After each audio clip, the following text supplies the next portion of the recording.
அனைவருக்கும் வணக்கம். இன்னைக்கு தினமணி செய்தித்தாள்ல இருக்க செய்திகள பார்ப்போம். முதல் செய்தியில பார்த்தோம்னா, நமக்கு சக்தி வாய்ந்த சூரிய புயலை பதிவு செய்த ஆதித்யா அப்படின்னு சொல்லி இஸ்ரோ ஒரு ஸ்டேட்மெண்ட் விட்டுருக்காங்க. என்ன அப்படின்னு பார்த்தோம்னா, சூரியனின் ஏஆர் அ 13,664 இப்படி ஒரு பகுதி இருக்கு ஓகேங்களா? ஸோ அந்த சூரியன்ல இருக்கக்கூடிய அந்த பகுதியில் உருவான சக்தி வாய்ந்த சூரிய புயலின் தாக்கம் இம்மாத தொடக்கத்தில் பூமியில் உணரப்பட்டதாகவும், இதை ஆதித்யா எல்-1 விண்கலம் பதிவு செய்ததாகவும் இஸ்ரோ தெரிவித்துள்ளது அப்படிங்கிறத குடுத்துருக்காங்க. ஸோ ஆதித்யா எல்-1 நமக்கு தெரியும். ஜனவரி 6ஆம் தேதி தான் நமக்கு கரெக்ட்டா அந்த எல்-1 அப்படிங்கிற அந்த பகுதி லாக்ரேஞ்சியன் பாயிண்ட் அப்படின்னு சொல்லுவோம். இந்த எல்-1 பகுதிக்கு வந்து போய் இருந்திருக்கும். ஓகேங்களா? ஸோ இந்த மாத தொடக்கத்திலே அப்படிங்கிறத குடுத்துருக்காங்க. ஸோ சன்ல இருந்து அந்த சோலார் ஸ்டார்ம் அப்படின்னு சொல்லுவாங்க. சூரிய புயல். ஓகேங்களா? சூரிய புயலின் தாக்கத்தினால நமக்கு இந்த துருவ பகுதிகள்ல ஒரு சில மாற்றங்கள் ஏற்பட்டுச்சு. நமக்கு தெரியும் இந்த அரோரா போரியாலிஸ், அரோரா ஆஸ்ட்ரலிஸ் அப்படின்லாம். இந்த நார்த் போல், சவுத் போல்ல கலர் கலரா அ வா மேகங்கள் வந்து ஐ மீன் வானம் வந்து கலர் கலரா பச்சை கலர் அந்த மாரிலாம் இருக்கும் பார்த்துருக்கோம் இல்லையா? ஸோ அதெல்லாம் பார்த்தோம்னா ரெட் கலர் அந்த மாரி டிஃபரெண்ட் டிஃபரெண்ட் கலர்ஸ்ல தெரிய ஆரம்பிச்சது.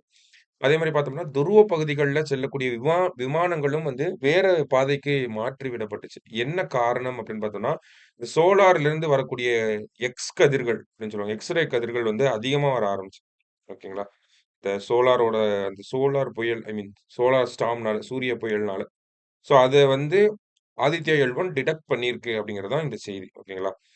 ஸோ அந்த பகுதியிலிருந்து எக்ஸ் ரக கதிர்கள் மற்றும் சூரியனின் வெளிப்புறத்தில் உள்ள கொரோனாவிலிருந்து வெளியான அதிக அளவிலான கதிர்கள் ஆகியவை பூமியை தாக்கின. ஸோ அந்த தாக்கத்தினால தான் அந்த எக்ஸ் கதிர்கள் மற்றும் அந்த கொரோனல் மாஸ் எஜெக்ஷன் அப்படின்னு சொல்லுவாங்க. கொரோனா சூரியனோட கொரோனாலிருந்து நெறையா எஜெக்ஷன் வெளிய வரும். ஓகேங்களா?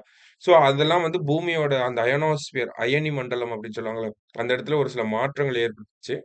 அதனால தான் நமக்கு அந்த நார்தர்ன் லைட்ஸ், சதர்ன் லைட்ஸ்ன்னு சொல்லக்கூடிய இந்த துருவ பகுதிகள்ல தெரியக்கூடிய அந்த வானம் அப்படிங்கிறது வேற கலர்ல தெரிஞ்சது. அதேமாரி இந்த கப்பல் ஐ மீன் விமானங்களும் வந்து வேற பகுதிகளுக்கு, வேற பாதைகளுக்கு மாற்றி விடப்பட்டுச்சு. சரிங்களா? ஸோ இந்த செய்திய பொறுத்தவரைக்கும் ஆதித்யா எல்-1 இத டிடெக்ட் பண்ணியிருக்கு அப்படின்னு சொல்லி இஸ்ரோ ஒரு பிரஸ் ரிலீஸ் விட்டிருந்தாங்க. அதுதான் இந்த செய்தி. ஓகேவா? ஸோ அடுத்தது பார்த்தோம்னா, திருக்குறள். "செய்வானை நாடி, வினை நாடி, காலத்தோடு எய்த உணர்ந்து செயல்" அப்படின்னு சொல்றாங்க. ஓகேங்களா? அதாவது செய்வானை நாடி, வினை நாடி, காலத்தோடு எய்த உணர்ந்து செயல். செய்கின்றவனுடைய தன்மையை ஆராய்ந்து, செயலின் தன்மையையும் ஆராய்ந்து, தக்க காலத்தோடு பொருந்துமாறு உணர்ந்து செய்விக்க வேண்டும். நம்ப ஒருத்தர்கிட்ட ஒரு வேலைய குடுக்குறோம் அப்படின்னா, அந்த வேலைய குடுக்கக்கூடிய அந்த அந்த பெர்சனோட தன்மைய வந்து நம்ப புரிஞ்சுக்கணும். அவங்கனால இந்த வேலைய பண்ணி முடிக்க முடியுமா? முடியாதா? அப்படிங்கிறது. அந்த செயலுடைய அந்த வேலையோட தன்மையும் நம்ம புரிஞ்சுக்கணும். அவங்களுடைய அது ஒரு திறமைகளுக்கு உட்பட்டு தான் இருக்கா அப்படின்னு சொல்லி. அந்த வேலைய செய்றதுக்கு எவ்வளோ காலம் தேவைப்படும் அப்படிங்கிறதையும் நம்ம முன்னாடியே உணர்ந்து இருக்கணும். நமக்கு இதெல்லாம் தெரிஞ்சா தான் நம்ப ஒருத்தர்கிட்ட வேலைய குடுக்க முடியும். சரிங்களா? ஸோ அதுதான் வந்து நம்ப திருவள்ளுவர் வந்து சொல்றாரு. திருக்குறள் எண் 516 அதிகாரம் தெரிந்து வினையாடல் அப்படிங்கிறத சொல்றாங்க. அடுத்த செய்தியில பார்த்தோம்னா, முறையாக பணியாற்றவில்லை என வழக்கறிஞர்கள் மீது வழக்கு தொடர முடியாது. அதாவது என்ன ஒரு செய்தி அப்படின்னு பார்த்தோம்னா, நமக்கு 2007ஆம் ஆண்டு நுகர்வோர் நீதிமன்றம், கன்சியூமர் கோர்ட்ன்னு சொல்றோம் இல்லையா? அவங்க வந்து ஒரு உத்தரவு பிறப்பிக்கிறாங்க. என்ன உத்தரவு அப்படின்னு பார்த்தோம்னா, இப்ப நான் வந்து ஒரு பாதிக்கப்பட்டவனா இருக்கேன். நான் ஒரு வழக்கறிஞர தேடி போறேன். ஸோ என்னுடைய வழக்கறிஞர் அப்படிங்கிறப்ப இந்த இடத்துல நான் வந்து நுகரக்கூடிய ஒரு பொருளாக அவர நான் கன்சிடர் பண்றேன். நான் வாங்கக்கூடிய ஒரு ப்ராடக்ட் இப்போ நம்ப சூப்பர் மார்க்கெட்ல போய் ஒரு பொருள் வாங்குறோம். அந்த பொருள்ல வந்து சரியாக இல்ல அப்டின்னா, நம்ம கன்சியூமர் கோர்ட்ல போய் கேஸ் போடுறோமா? ஏன்னா நம்ம காசு குடுத்து அந்த பொருள வாங்குறோம். அதே மாரி தான் நான் காசு குடுத்து ஒரு வழக்கறிஞரோட சேவைகள நான் வந்து வாங்குறேன். ஓகேங்களா? ஸோ அப்ப அது நான் வந்து ஒரு நுகர்வோரா மாறுறேன். அப்ப அந்த வழக்கறிஞர் அப்படிங்கிறவரு குறைபாடோட செயல்படுறாரு. முறையாக செயல்படல அப்டின்னா, அவர் மேல நான் வழக்கு தொடரலாமா? அப்படிங்கிறது தான் இந்த ஒரு கேள்வி வந்துச்சு. அந்த கேள்விக்கு தான் நுகர்வோர் நீதிமன்றம் தொடரலாம் அப்படின்னு சொல்லி 2007ல ஒரு தீர்ப்பு வெளியிட்டிருந்தாங்க. அந்த தீர்ப்புக்கு இடைக்கால தடைய வந்து உச்சநீதிமன்றம் 2009ஆம் ஆண்டு வந்து குடுத்திருந்தாங்க.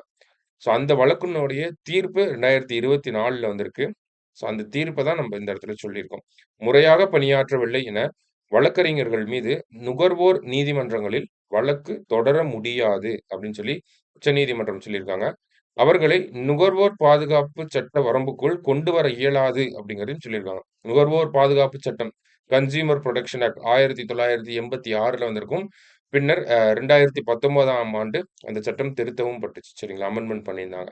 ஸோ அந்த வகையில பார்க்கிறப்ப வழக்கறிஞர்கள நம்ப நுகர்வோர் பாதுகாப்பு சட்டத்துக்கு கீழ கொண்டு வர முடியாது. அப்ப அவங்க வந்து முறையாக பணியாற்றவில்லை அப்படின்னு சொல்லி, அ நுகர்வோரா இருக்கக்கூடிய நம்ப ஒரு வழக்கு தொடர முடியாது அப்படிங்கிறது தான் இந்த ஒரு ஜட்ஜ்மெண்ட்ல சொல்லியிருந்தாங்க. ஸோ இது ஒரு முக்கியமான ஜட்ஜ்மெண்ட்டா நம்ம பார்க்கணும். சரிங்களா?